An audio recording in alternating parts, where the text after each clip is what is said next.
क्या आप जानते हैं कि 8वां वेतन आयोग केवल एक रूटीन बदलाव नहीं बल्कि करोड़ों एम्प्लॉइज और पेंशनर्स के लिए उनकी पूरी फाइनेंशियल लाइफ को बदलने वाला फैसला साबित हो सकता है। क्योंकि इस बार जो प्रस्ताव सामने आए हैं वो न सिर्फ सैलरी में उछाल लाएंगे बल्कि पूरी सैलरी स्ट्रक्चर को रिडिफाइन कर सकते हैं। अभी सेंट्रल गवर्नमेंट के एम्प्लॉइज की जो मिनिमम बेसिक सैलरी 18,000 रुपए है वो सीधा 51,480 रुपए तक जा सकती है। और ये कोई अफवाह नहीं बल्कि हिस्टोरिकल ट्रेंड्स और एम्प्लॉइज की डिमांड्स पर बेस्ड संभावित अनुमान है, जो पिछले वेतन आयोगों में भी देखने को मिला है। जैसे 7वें वेतन आयोग में भी सैलरी में लगभग 2 गुना उछाल आया था। इसके साथ ही फिटमेंट फैक्टर को भी 2.57 से बढ़ाकर 2.86 करने की बात हो रही है, जिसका डायरेक्ट इंपैक्ट हर लेवल की सैलरी पर पड़ेगा। यानी हर एम्प्लॉई को सीधे मंथली इनकम में क्लियर बेनिफिट मिलेगा।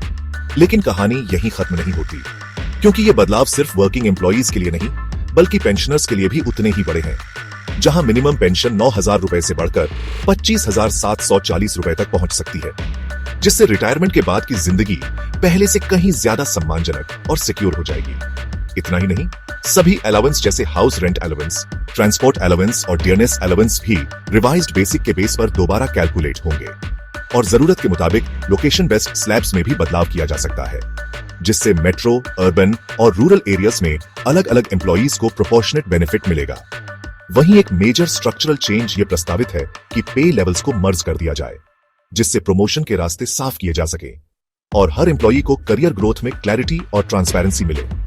अब आप सोच रहे होंगे कि डियरनेस अलाउंस का क्या होगा, तो जान लीजिए कि 8वां वेतन आयोग लागू होते ही डियरनेस अलाउंस को 0 से दोबारा शुरू किया जाएगा।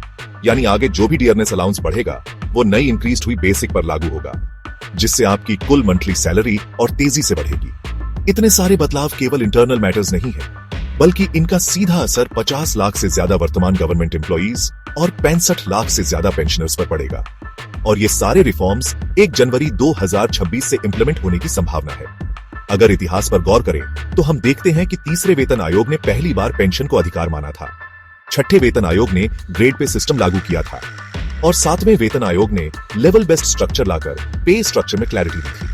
और अब 8वां वेतन आयोग शायद सबसे बड़ा इकोनॉमिक और एडमिनिस्ट्रेटिव चेंज लाने जा रहा है। तो सवाल यह है कि क्या आप इस बड़े बदलाव के लिए तैयार हैं? क्या आपकी फाइनेंशियल प्लानिंग, आपकी सेविंग्स और फ्यूचर गोल्स इस नए सिस्टम के हिसाब से मेल खाते हैं? और अगर नहीं तो अभी से सोचना शुरू करिए, क्योंकि 8वां वेतन आयोग सिर्फ आंकड़ों का खेल नहीं बल्कि आपके आने वाले जीवन का नक्शा बदल सकता है।